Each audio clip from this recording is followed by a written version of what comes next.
morning. Charles Osgood is off today. I'm Harry Smith, and this is Sunday Morning. To begin this morning, word that Supreme Court Chief Justice William Rehnquist died last night of thyroid cancer. Rehnquist was 80 years old. We'll have more on his life and his life's work in just a minute. Nearly a week after it struck the central Gulf Coast, Americans in every part of the country are still coping with the aftermath of Hurricane Katrina. This morning, we're devoting most of our broadcast to a catastrophe no one ever believed could take place on our shores.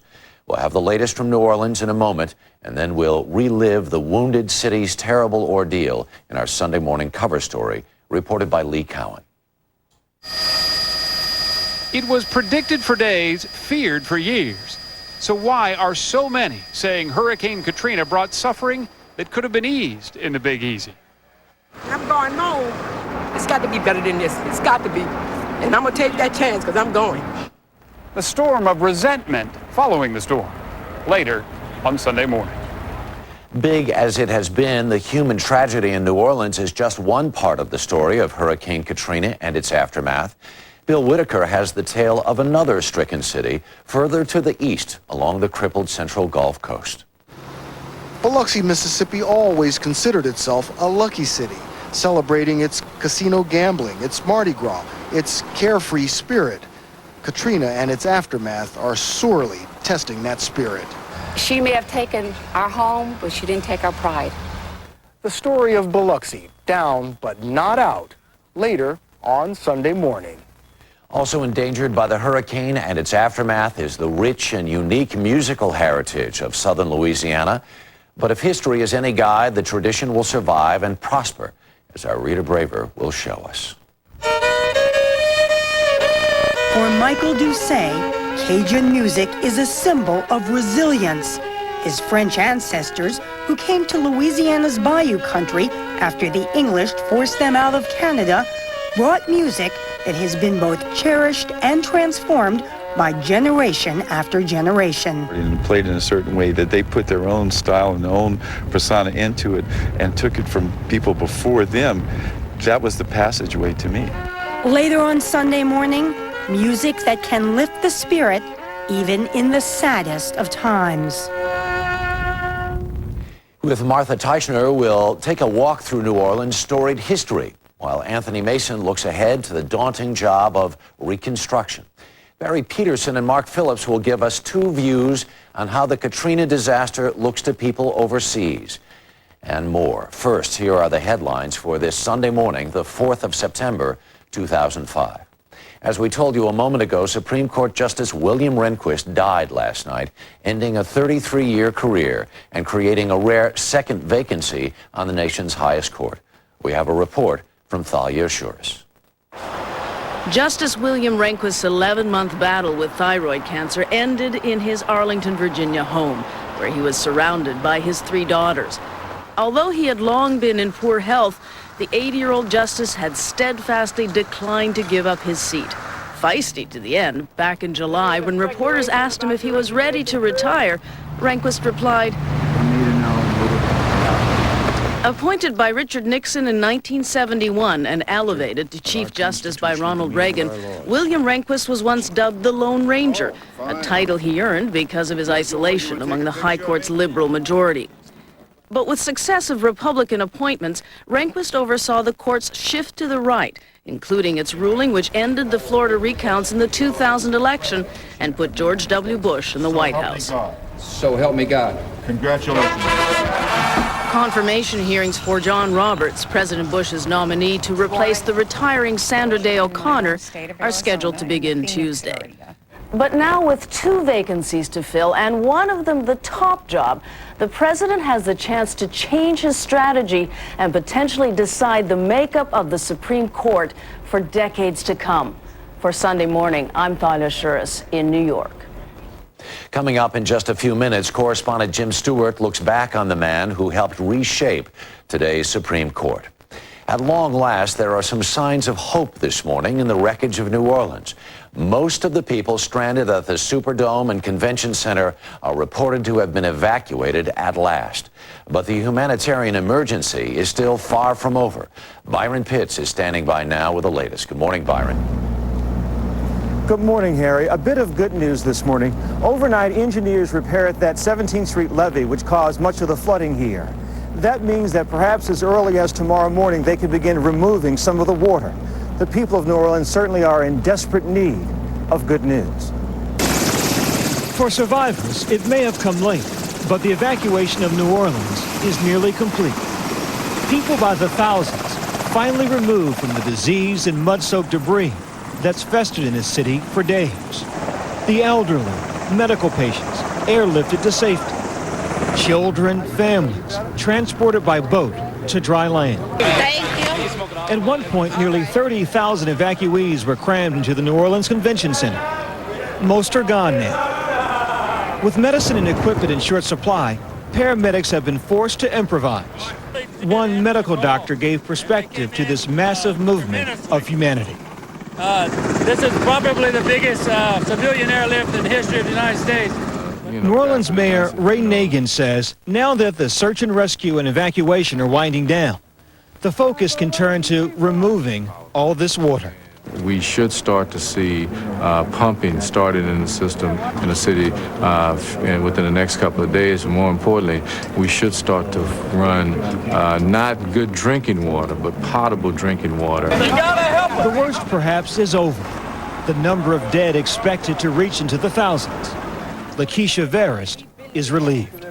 We should all go to heaven because I feel like we've lived through hell. Michelle Jones says she can't wait to go home again. Come back home. This is home. There's no place like New Orleans in the world. There was no place like New Orleans before Hurricane Katrina, for all the right reasons. This morning in America, there is still no place like New Orleans, but for all the wrong reasons. For Sunday morning, this is Byron Pitts reporting in New Orleans. Top White House officials met with black leaders in Washington yesterday to discuss charges that indifference to black suffering slowed the federal response in hurricane-devastated New Orleans. The government has pressed 3 Carnival cruise ships into service as floating hotels for the hurricane victims. The ships could hold up to 7,000 people. Meantime, Texas Governor Rick Perry says his state may not be able to accommodate any more Katrina evacuees. Texas has taken in more than 220,000 people. Now the weather. Sunny and hot along the storm-battered Gulf Coast. Rain expected across eastern Florida, the upper Midwest, and the Rockies. The Northeast and West will be pleasant. The forecast for Labor Day is for scattered storms through the Gulf Coast and Rockies. The West Coast, Northeast, and Mid-Atlantic states will have a great day for picnics. Coming up, New Orleans after the storm. But next... A new season of Ellen starts Monday at 4 on KOIN News 6. Come to the Swan Island Dahlia Festival in Canby, Oregon. The show features over 250 floral arrangements and 300 dahlia varieties, or wander through over 40 acres of blooms. Pick up some fresh-cut flowers, enjoy a variety of food, arranging demonstrations, and the how-tos of dividing your tubers. While you're visiting the field, be sure to order your favorites for next spring. Visit the Swan Island Dahlia Farm in Canby, 30 minutes south of Portland on Highway 99E, or easy to find off I-5. Verizon Wireless welcomes you in, sweet. You can now call any of our customers. Customers as much as you want. And text and picks them too. And text and picks them too. Now that you're officially... in? Celebrate. Yeah! Get in. Only Verizon Wireless offers unlimited in-calling plus unlimited text and pics for just $5 more a month. And you can do it all on an LG camera phone. Join in and make calls on the nation's most reliable wireless network. Verizon Wireless, we never stop working for you. Need warehousing for your business? Trust the experts at Bluebird Moving and Storage for distribution, logistics, records maintenance, or furniture and equipment storage. Whether it's across the street or around the world. For over 75 years, nobody's done it better. Bluebird Moving and Storage. Are you the next Powerball multi-millionaire? Watch the Powerball drawing during KOIN News 6 at 11 every Wednesday and Saturday night to find out. Do you have your ticket? Tired of paying too much for your glasses? Come to Binion's. Get 2 complete pairs of glasses for only $99. Even kids' glasses with impact-resistant lenses. Perfect for back to school. Choose from hundreds of frames in today's latest styles. Or save big on top designer frames at Binion's $59.95 frame sale. Every frame in the store is now on sale for just $59.95. No exclusions. And most glasses are ready in about an hour. Style, value, selection. Binion's. Why pay more? That suit must have cost an arm and a leg. Nah, just a nose and a couple of chins. Don't touch me. I just went up to Dad's apartment, and guess who answered the door wearing nothing but a towel? Crystal, I'm your dad's receptionist. I know. Your father is sleeping with Crystal. I don't think I can survive another awkward moment like that. Out of Practice, CBS, Monday, September 19th.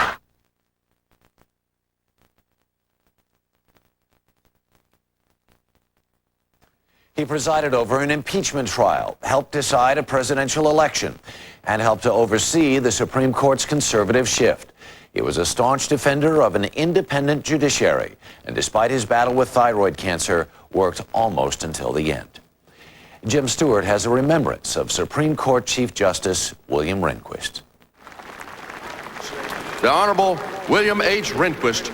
He was last seen by the general public at President Bush's second swearing-in. It was a role he cherished and one his colleagues appreciated. Momentous occasions, after all, were William H. Rehnquist's stock in trade. Who can forget his solemnity, for example, at President Clinton's impeachment trial? And he hereby is acquitted of the charges in the said articles. Or his bland announcement of the most divisive case of his tenure. We'll hear argument now number 00949, George W. Bush and Richard Cheney versus Albert Gore. But in his 19 years as Chief Justice of the Supreme Court, William H. Rehnquist's legacy extends far beyond the headline cases.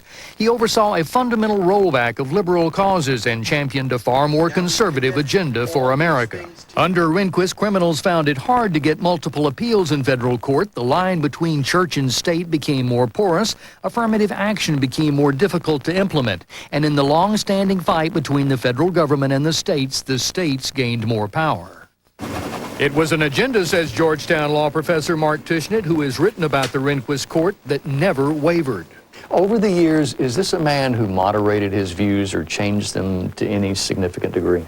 I don't think his fundamental views changed over the roughly 30 years he was on the court.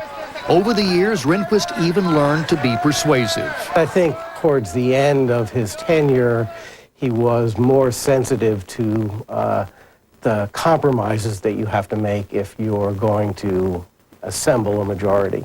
And his court's biggest decisions stand as the evidence. They upheld the Independent Counsel Act, paving the way for Ken Starr's prosecution of Bill Clinton. They outlawed gun-free zones near schools, leaving it to locals to decide instead, and upheld school vouchers. Born in Wisconsin in 1924, Rehnquist served in the Army Air Corps during World War II. He was plucked from obscurity in 1969 by President Nixon to be Assistant Attorney General. Just 2 years later, his colleagues learned he'd been elevated again, this time to Associate Justice of the Supreme Court. From the beginning, Rehnquist was a man of few words for the press. Will you answer some questions? No, I'd rather not. Thanks. Rehnquist's conservative ways on the court later caught the eye of Mr. Conservative himself, who elevated Rehnquist to Chief Justice and even got a grin from the man with a surprise birthday party. If anyone... His last years were not comfortable ones on the court, however. Physically, in addition to his battle with cancer, Rehnquist was hobbled by a bad back, and professionally he chafed he had never been able to outlaw abortion. I think he'd look back and say his greatest disappointment was his inability to lead the court to overrule Roe and Wade. A case that Rehnquist trained his eyes on for years and one his successor and the nation are almost certain to confront once again.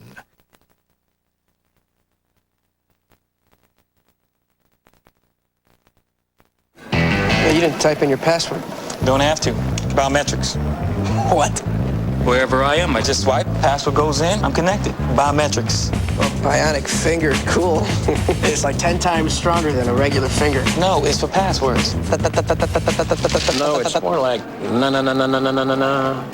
Na-na-na-na-na-na-na. Better. Secure wireless, made easy. Only on a ThinkPad with Intel Centrino mobile technology.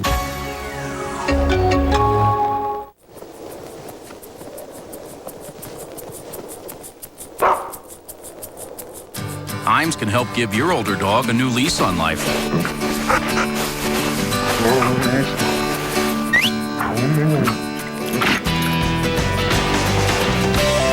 So help nutritionally protect and renew his immune system to that of a younger dog. With Active Maturity Formula. Iams, good for life. We look out for each other. We do it without thinking, without reward. It's what we do. And that's why there's more help coming from Medicare. New prescription drug coverage. With it, everyone who is eligible for Medicare can be covered for the prescriptions they need to stay healthy. But all of us should learn more about it because choices must be made. And we can help each other because that's what we do.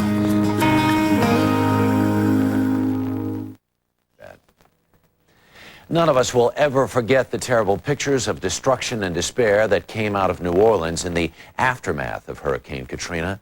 Certainly none of the people who barely escaped with their lives ever will. Our cover story on this terrible week past is reported by Lee Cowan.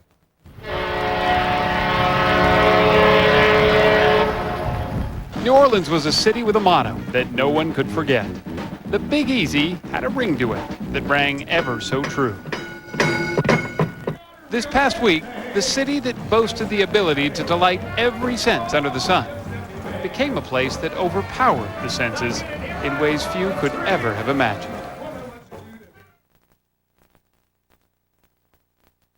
Last Sunday, we began our coverage of Hurricane Katrina from downtown New Orleans, describing a city on edge. As of right now, New Orleans is definitely the target for this hurricane. As dire as it sounded, little did we know it would get so much worse. There would be the storm, and then the storm that followed. Within hours, we found ourselves hunkered down in the New Orleans Superdome, the shelter of last resort, the city called it, and that it certainly was. I'm very grateful for this Superdome, because without it, I don't know where we would have went.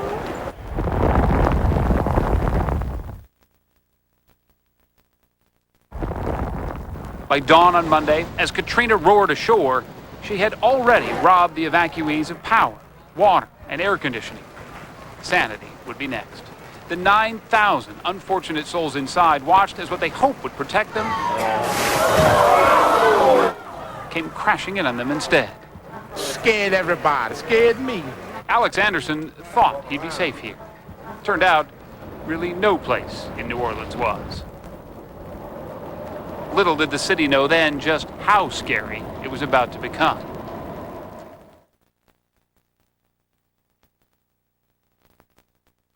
By early Tuesday morning, the damage was devastating. Katrina had dealt a blow like few other storms in history, certainly none in this country for a long, long time. I've been through many different tropical storms, but never nothing this intense. The stranded numbered in the tens of thousands. The dead? We still don't know. A city and a nation that thought it was prepared for a disaster of this magnitude found themselves woefully outmatched in almost every way. New Orleans had become an island of desperation, and so far, the only people helping out were those about to lose their homes too. 80% of the city's fire and police ended up homeless as well. This area is completely underwater. I'm looking at about 5 feet of water everywhere we look. The news only got worse. The levees that held through the storm would hold no more, and that's when pain turned to panic. The run on food began. Legitimate looting, some called it. Diapers, bottled water, snack foods were the first thing to go. People got to do something. They ain't got no more food. Even the police understood that. I can't say you're welcome to it, but you got to do what you got to do to survive. But the temptation proved too much, and suddenly, the water wasn't the only worry. Hey, drop it! Hey, stupid! Drop it! Law and order was gone, along with everything else. Where'd you get that? Winn-Dixie. They give it to you, you take it. They're giving it away. You gotta go to Winn-Dixie. They're giving it away. Yeah.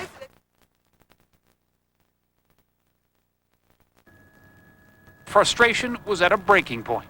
Back at the Superdome, as fast as the crowds were growing in size, the mood was growing ugly. More than 20,000 had waded waist-deep through the filth to get here. The stench reached for miles, all the way up to the top of this freeway overpass, where we found some evacuees who were even more unlucky. These were the people who never made it to the Dome. They were living on the interstate. No food, no water, no sanitation. On this highway to hell, we found a woman about to give birth. We found another woman near death. So what do you think's gonna happen to your mom? Probably die, don't you think? And we found a man who brought death on himself after leaping over the railing. I'm going home. It's got to be better than this. It's got to be. And I'm going to take that chance because I'm going. Few scenes were more telling than that. For those still trapped in this beleaguered city, they had indeed lost their hope. The federal response to this disaster in no way matched its scope. The plan, if there was one, had failed. And no place proved that better than in the city's hospital district. Although an evacuation had been ordered hours before Katrina hit, only the most critically ill made it out in time. The rest were stuck, some 2,000 by some doctors' estimates, and if they weren't critical before the storm, they certainly were now. We found Dr. Alan Maughan stranded on the ramp to his emergency room that now looked more like a boat dock. We've got a number of patients still on ventilators. We've got patients that need dialysis. We even found a patient floating in the water, his hospital gown still on. One, two, three. We pulled him into our boat because there was simply no one else to do it. Not according to Mike Brown, though, the director of FEMA. He said the pace of the relief effort was acceptable. The American people need to understand is that the full force of the federal government is bringing all of those supplies in an unprecedented effort. That certainly didn't square with New Orleans Mayor Ray Nagin. He was sick of all the promises for help and finally lost it during an interview on the radio. And I don't want to see anybody do any more goddamn press conferences. Put a moratorium on press conferences. Don't do another press conference until the resources are in this city. Now get off your asses and let's do something. And let's fix the biggest goddamn crisis in the history of this country. As one of the evacuees put it, that's the first time I've ever heard a politician swear on the air, and the voters were actually for it. The next day, not only did President Bush come to New Orleans, but so did the National Guard. You know, I'm going to fly out of here in a minute, but I want you to know that I'm not going to forget what I've seen. What most people wished had been here a day after the storm finally made it. The water, the food, the security, and the sense that the rest of the nation really did care. When I saw the National Guard that arrived today, I felt like once again I was a part of America. Because I really felt like my country had deserted me until then. And for the first time in a long while, there were big smiles in the Big Easy.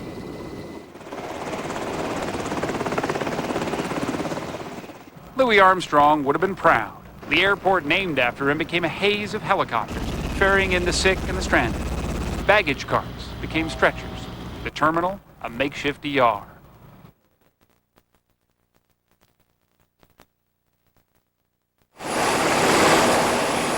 It didn't solve the problem. All it really did was move it. Thousands are still stranded here with no place to go. But by the end of the week, the efforts to save them weren't only riding on the backs of those who lived here. Finally, those who hadn't lost everything were pitching in too. Thank you. A welcome change for the tired and poor of New Orleans who haven't stopped asking why it took so long. So you're watching your daughter and you're watching your daughter and you all thought you were going to die? Yes. Still to come, Bill Whitaker on the aftermath of Katrina in Mississippi. But first, Martha Teichner on the New Orleans that was.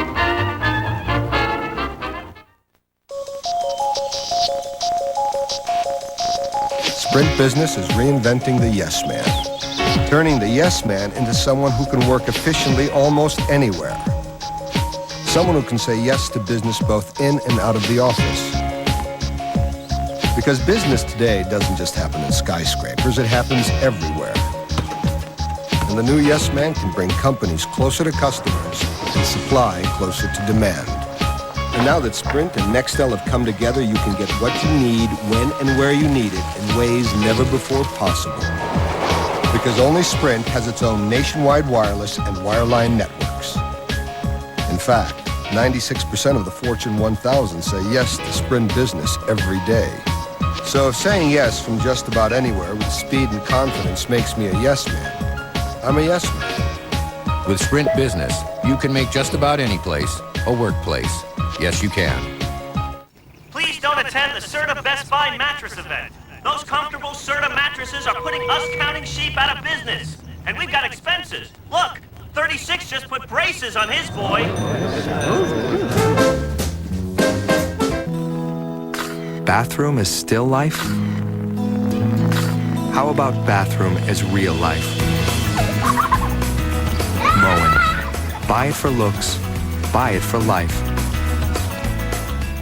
Oh, I wish my baloney has a first name. It's O-S-C-A-R. My baloney has second name. It's M-A-Y-E. Or O-I. love to eat it every day. And if you ask me why, I'll say quality meat, no fillers. 'Cause Oscar Mayer has a way with B-O-L-O-G-N-A.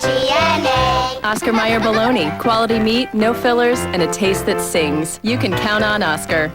Why did the levees fail New Orleans? And how will they get fixed? The answers tonight on 60 Minutes. I've left something for you. There are some criminals that can't be profiled. He's turned it into a game. Morgan Freeman. I'm living proof that a mind is a terrible thing. Along Came a Spider. CBS tonight.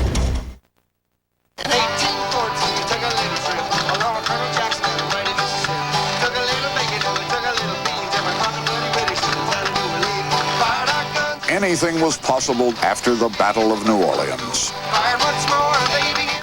What happened here, 6 miles down the river from New Orleans, was the last battle of the last war between England and America. Those 30 minutes changed the history of the continent. Those blacks and Indians and Kentuckians and Creoles and pirates standing their ground for half an hour made the Mississippi an American river. And eventually everything west of it as well. It's Sunday morning on CBS, and here again is Harry Smith. As the late Charles Corral told the story of the Battle of New Orleans, the city's defenders were fighting against all odds. Of course, defying the odds is what the history of New Orleans is all about, as Martha Teichner now explains. It was a preposterous, reckless place to build a city on a snaky bend in the Mississippi River between Lake Pontchartrain and the Gulf of Mexico. From the very beginning, New Orleans knowingly, defiantly tempted fate. Why? Because of the river. It was always all about the river. A French aristocrat, Jean-Baptiste Lemoine, Sieur de Bienville, founded La Nouvelle Orléans in 1718 against the advice of his engineers. In its first 4 years of existence, it was wiped out 4 times by hurricanes. Spain got New Orleans as a prize of war in 1763. Napoleon took it back for France in 1800, but in 1803 turned around and sold the entire Louisiana colony, New Orleans and all, to the brand new United States for $15 million in the Louisiana Purchase. Destiny arrived in New Orleans with the first steamboat in 1812. The population in 1820 was 25,000. By 1840, it had quadrupled to 102,000. About then, both blacks and whites in this flamboyant, eccentric boomtown began celebrating Mardi Gras in the streets. There were so many different nationalities. There was so much racial blurring. It was human gumbo. So I like to say to people that my family has been in New Orleans longer than the American flag has flown over the city. Former New Orleans Mayor Marc Morial's ancestors arrived as Creole-speaking free blacks from Haiti. Hello. His father, Ernest Dutch Morial, was mayor too, the city's first black elected to the post. New Orleans is a city of attitude and edge. It's a city of sweetness, spiciness, and stubbornness. It's a city with its own personality, and the sweetness, the spiciness, and the stubbornness give us our soul. His description sounds like the city's famous food. You could have been fooled watching New Orleans eat and celebrate and play the music it invented, jazz.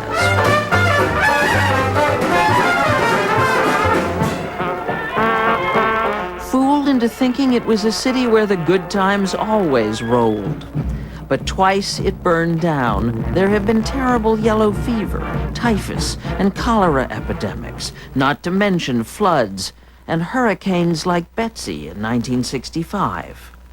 And my grandfather and my uncles had to literally barricade a door and nail it shut with a large 2x4. And I have a vivid memory of the power of this storm and having been displaced from our home, which probably got about 1 foot or 2 of water in it.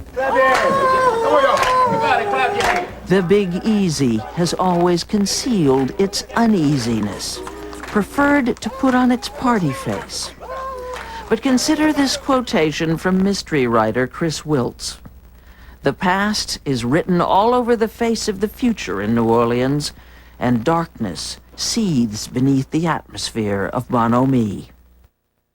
Especially where race is concerned. After the Civil War, after Reconstruction, New Orleans became what it never was before, a segregated city, racially and economically. Plessy versus Ferguson, the 1896 Supreme Court ruling that legalized segregation, was a New Orleans case. Homer Plessy was arrested and prosecuted after refusing to give up his seat in a whites-only train car. The small group of white power brokers who ran New Orleans ruthlessly protected their self-interest.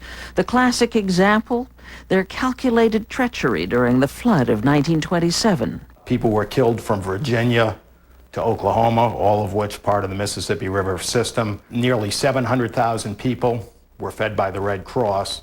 The overwhelming majority of those were in Arkansas, Mississippi, and Louisiana. John M. Barry is the author of The Rising Tide, about the 1927 flood.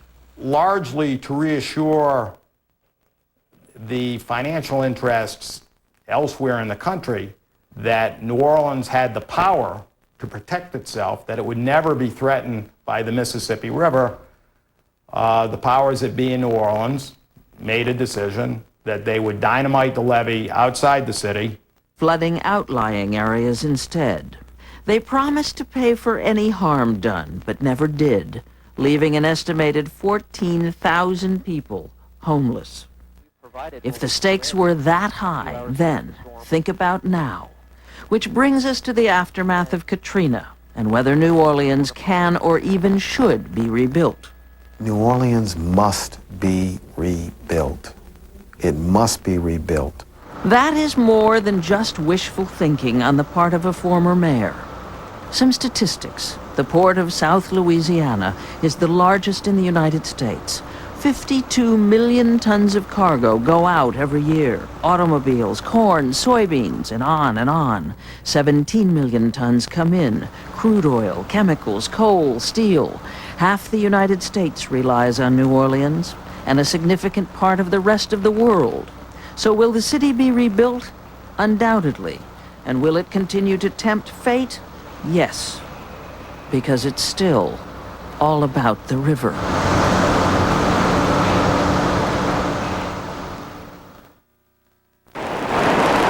Ahead, Oh, there goes the house! in the eye of the storm. One city, 5 friends, and the time of their lives. How I Met Your Mother, CBS September 19th. Here's the deal. Every year, fabric covers change on Simmons Beauty Rest, the famous bowling ball mattress. Through Labor Day, you can enjoy any size Beauty Rest with the discontinued fabric at a very special Sleep Country price. So if you don't mind sleeping on a discontinued fabric, Sleep Country's Beauty Rest closeout is your sale through Labor Day. Guaranteed comfort, best selection, lowest price. Why buy a mattress anywhere else? Hydrocortisone creams work fine for a dry, itchy spot. But what if you've got more than a spot? New Cordaid Anti-Itch Lotion. It's the only maximum strength hydrocortisone treatment in an easy-to-spread lotion. Cordaid makes it better. Tylenol Rapid Release Gels. Gel caps with specially designed holes to release powerful medicine even faster than before.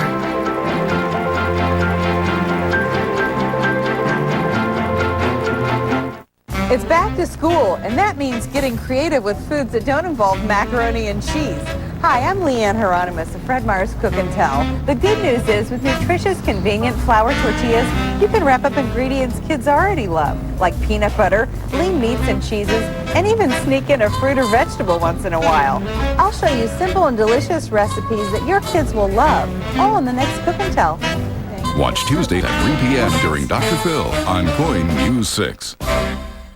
This KOIN News 6 segment is brought to you by 2005 Clark County Parade of Homes. Katrina was a monster storm, hundreds of miles wide, and it hit the Gulf Coast east of New Orleans with particular fury. Bill Whitaker has a close-up look at the terrible aftermath there. All right. Have y'all had something to eat? How you doing this morning? Hurricane Katrina did two things to people along the Mississippi coast. She tore down the structures they built. She toughened their spirit. Everyone here at this church Saturday lost everything.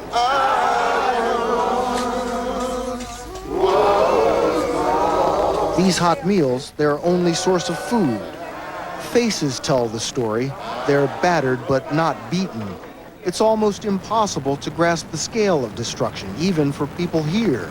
In Biloxi, Mississippi's coastal playground, mile after mile of twisted metal, block after block of battered houses, and everywhere, people's lives wrenched upside down. I looked death in the eye. Ida Punzo lived on the top floor of this once stately 130-year-old mansion. It was absolutely breathtaking. It had weathered countless hurricanes sweeping off the Gulf of Mexico, but the old columned house succumbed to Katrina.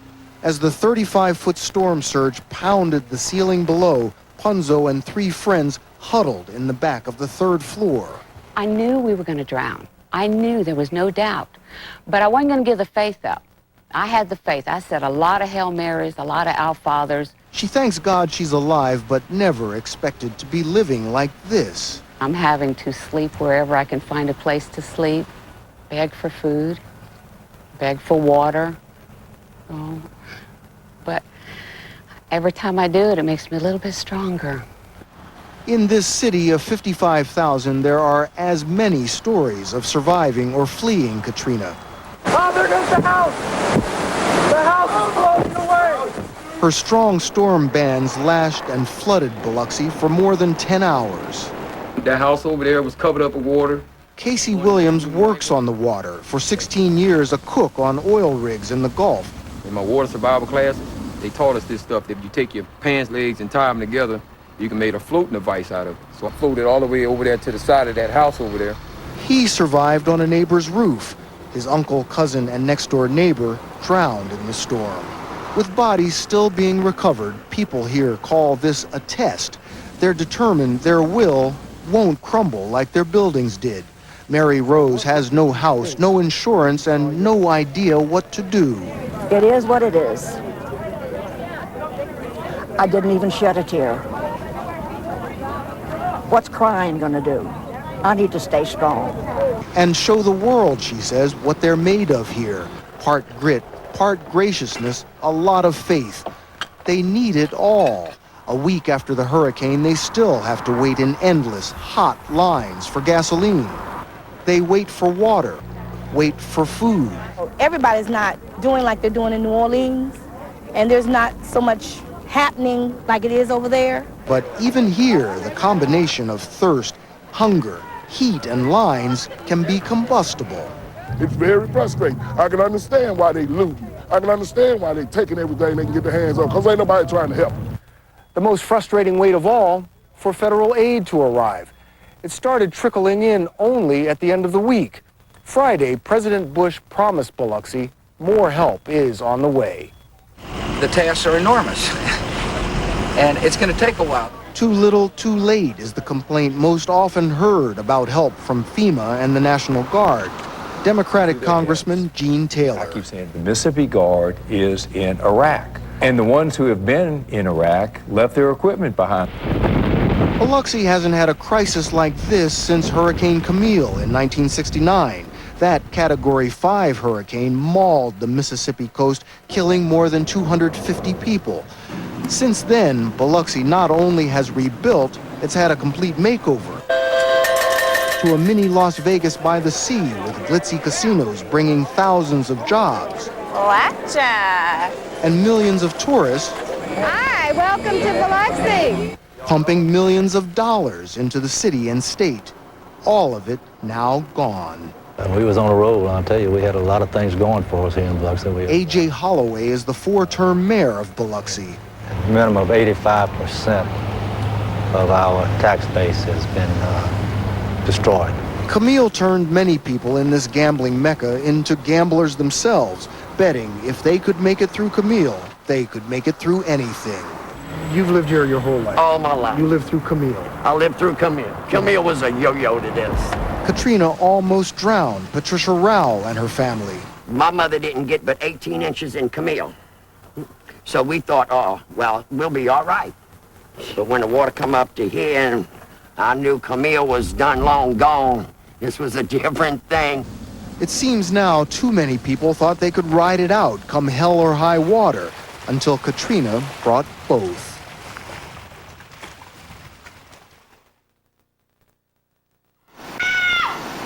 Coming up, Get inside, come on, guys. action, reaction.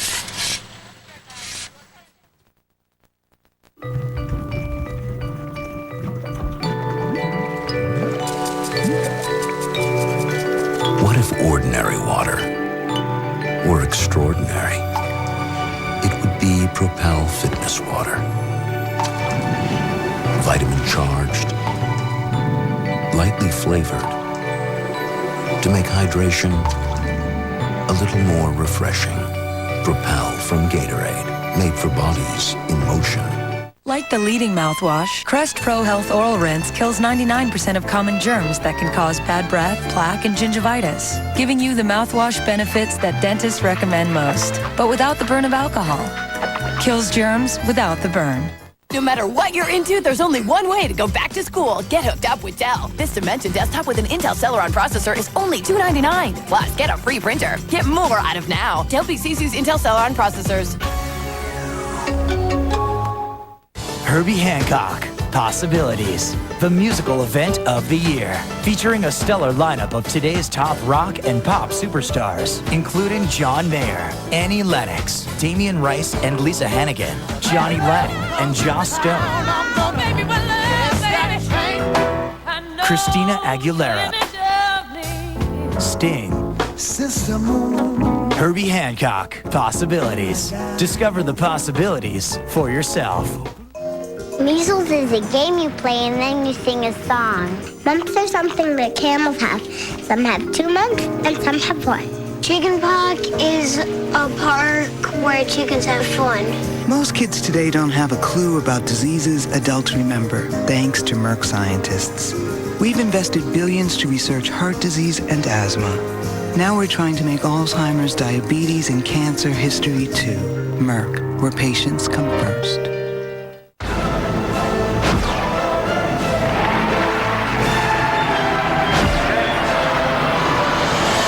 U.S. Open on CBS. This week on The Early Show, the gas price hike. Fuel costs are soaring through the roof since the devastation of Hurricane Katrina. Nationwide, they're already over $3 a gallon. How much higher will they go? Find out what's next. Plus, continued team coverage of the relief effort on The Early Show. When we first saw the images of the Asian tsunami last winter, we never dreamed we would ever see anything like it here at home. Neither did anyone else in the world. Barry Peterson and Mark Phillips offer two perspectives now on how Katrina and its aftermath look to people abroad. We begin with Barry Peterson, who covered the tsunami firsthand. The difference between the Asian tsunami and Hurricane Katrina began the instant the tsunami came ashore. The tsunami was not predicted or plotted days in advance like the hurricane. Get inside, come on guys. It came without warning on a sedate Sunday morning over the Christmas holiday weekend. And yet, the response took hours, not days.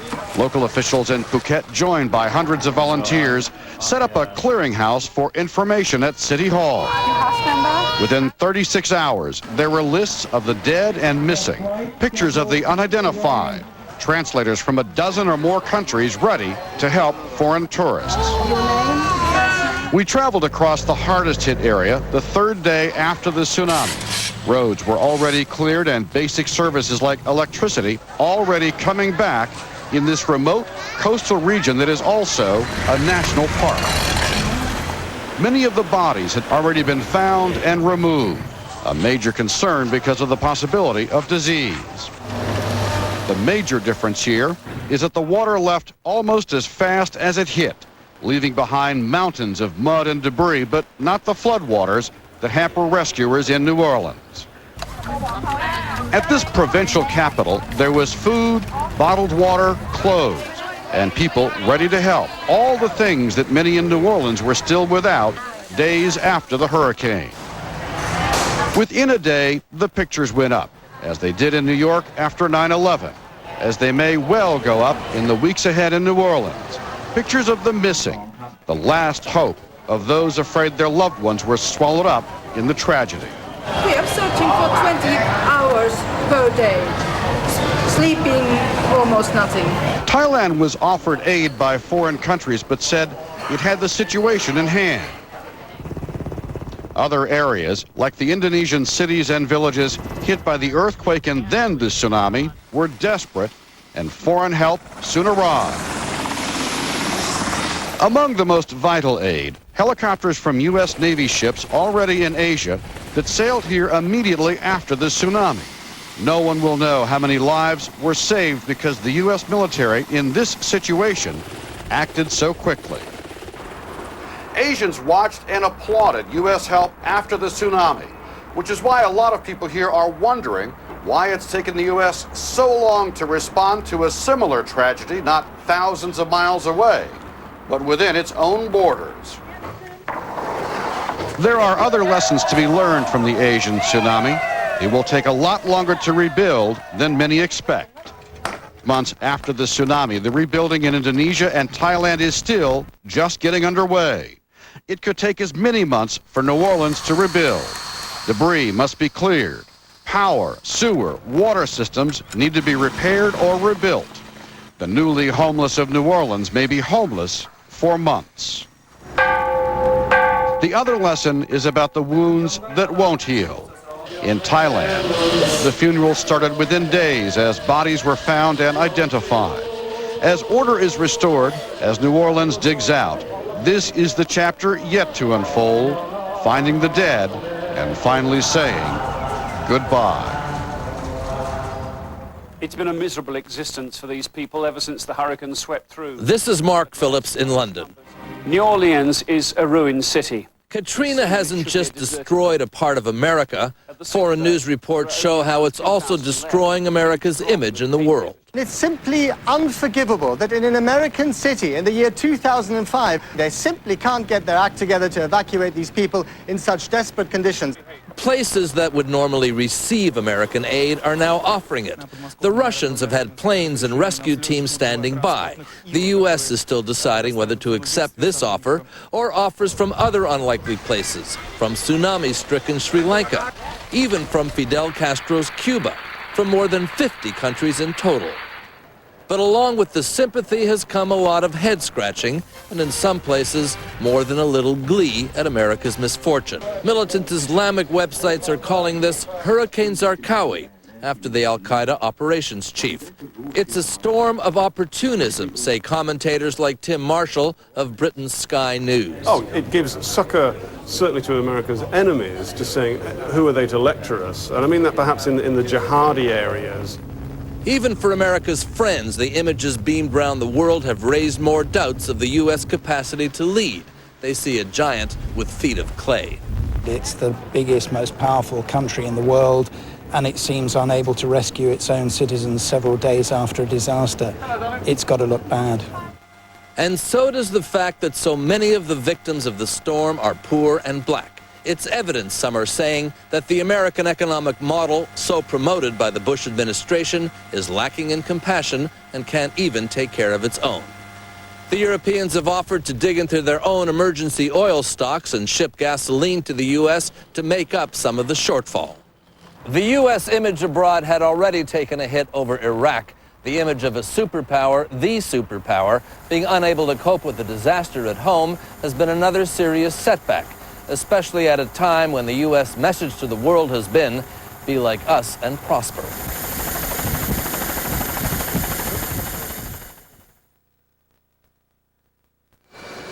Coming up, Nancy Giles on a different sort of aftermath.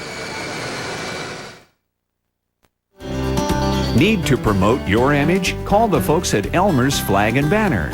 Elmer's made us a great banner. Let Elmer's give you a free estimate. Elmer's Flag and Banner, working for you and your image.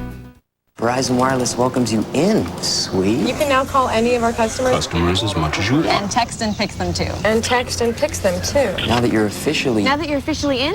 Celebrate. Get in. Only Verizon Wireless offers unlimited in-calling plus unlimited text and pics for just $5 more a month. And you can do it all on an LG camera phone. Join in and make calls on the nation's most reliable wireless network. Verizon Wireless, we never stop working for you. Are you hungry? My favorite cereal is Honey Bunches of Oats. Every spoonful is a little different. You got 3 kinds of flakes. The clusters are more of a crunch, you know, where the flakes are more of a crisp. It's the cereal you'd make if you made cereal. It's like a mouthful of joy. Planning a move? Whether it's across the street or around the world, call the experts at Bluebird Moving and Storage. Family owned and operated for 75 years for home or office moving. One call does it all. Bluebird Moving and Storage. It's back to school, and that means getting creative with foods that don't involve macaroni and cheese. Hi, I'm Leanne Hieronymus of Fred Meyer's Cook and Tell. The good news is with nutritious, convenient flour tortillas, you can wrap up ingredients kids already love, like peanut butter, lean meats and cheeses, and even sneak in a fruit or vegetable once in a while. I'll show you simple and delicious recipes that your kids will love, all in the next Cook and Tell. Watch Tuesday at 3 p.m. during Dr. Phil on KOIN News 6. Americans are showing pride in their country now more than ever. Homeowners and businesses, now is the time to show your pride. Elmer's is offering all traditional flagpoles on sale with a free flag. Visit us today. Elmer's Flag and Banner, your flagpole headquarters. That many of those suffering most in the aftermath of Hurricane Katrina are poor and black has outraged a lot of people, justifiably so, in the opinion of contributor Nancy Giles. After meeting with Louisiana officials last week, Reverend Jesse Jackson said, quote, "Many black people feel that their race, their property conditions, and their voting patterns have been a factor in the response." He continued, quote, "I'm not saying that myself.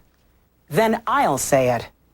If the majority of the hardest hit victims of Hurricane Katrina in New Orleans were white people, they would not have gone for days without food and water, forcing many to steal for mere survival. Their bodies would not have been left to float in putrid water. They would have been rescued and relocated a hell of a lot faster than this, period. I mean, reporters and crews are getting to stranded people, and government and military agencies can't?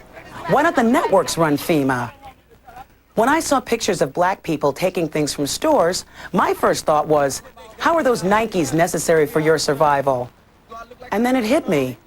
People need shoes and clothing. Some escaped the floods with just the clothing on their backs.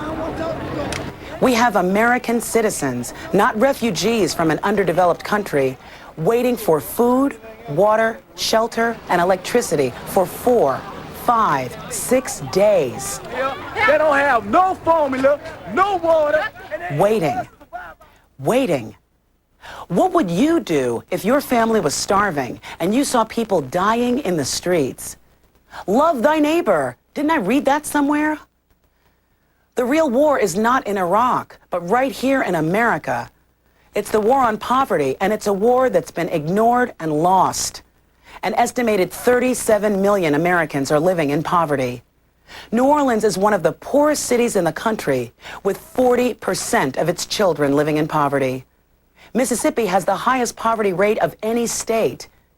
We've repeatedly given tax cuts to the wealthiest and left our most vulnerable American citizens to basically fend for themselves. This is a storm that's going to require immediate action now. Once again, a day late and a dollar short. Words of wisdom from our president. And once again, Bush finds the photo op. Some black folks to hug, some white men to bond with. He flies over the messy parts of New Orleans, waves, and leaves. The president has put himself at risk by visiting the troops in Iraq, but didn't venture anywhere near the Superdome or the Convention Center, where thousands of victims, mostly black and poor, needed to see that he gave a damn.